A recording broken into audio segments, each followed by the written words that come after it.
So you see that in order to get all the details of the smaller things, like in that example, it was my daughter's smile, we got to squash down tall Brannon so that we can capture both of their details side by side. Okay, so here's another one. Do you ever see at the Grammys, or the divas at the Grammys, hit that big note? What do they do with the mic, right? They pull the mic away, right? Okay?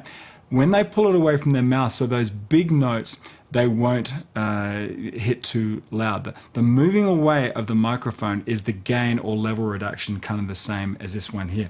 Now, here's the last one, and it's a really weird one, okay? Imagine this is the level of my voice every time I speak, and it could peak up here.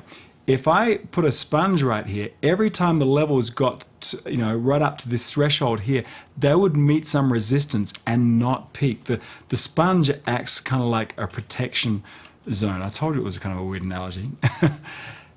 That's really compression in a nutshell. Whether you think of it as an engineer sensing or responding to the peaks on here and pulling that down, my son scooching down to get in the picture, the diva pulling the mic away when she hits those big notes, or this stupid kind of sponge thing to act as a protection against overload. Whatever way you think about it, compression really is basically doing the same thing. Let's actually look at how all of this came to be. A ton of audio processing that we use in today's modern studios have their genesis back in old radio days.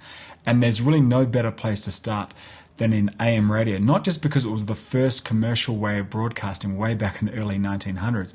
FM radio didn't even come on the scene till the 40s. That was a big increase in quality. But the point I want to make in the history of compression is that in the AM radio days, compression was an absolute must-have in broadcasting precisely because of the way in which the AM signal worked.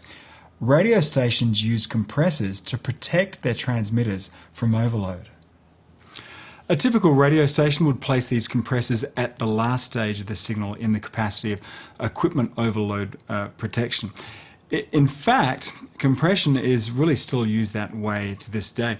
The little speakers in your laptop or TV can have compression built in to avoid those peaks damaging those speakers.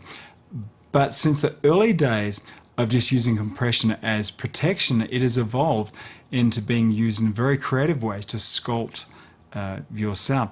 You'll hear me from now on speak a lot about the two different ways that you can use compression, or kind of any dynamic or audio processor for that matter. And that is either corrective or creative. In other words, are you fixing a problem, or are you being creative and designing your sounds? Okay, enough history. Let's actually look at the three different types of dynamic processors that we're going to nail down in this course.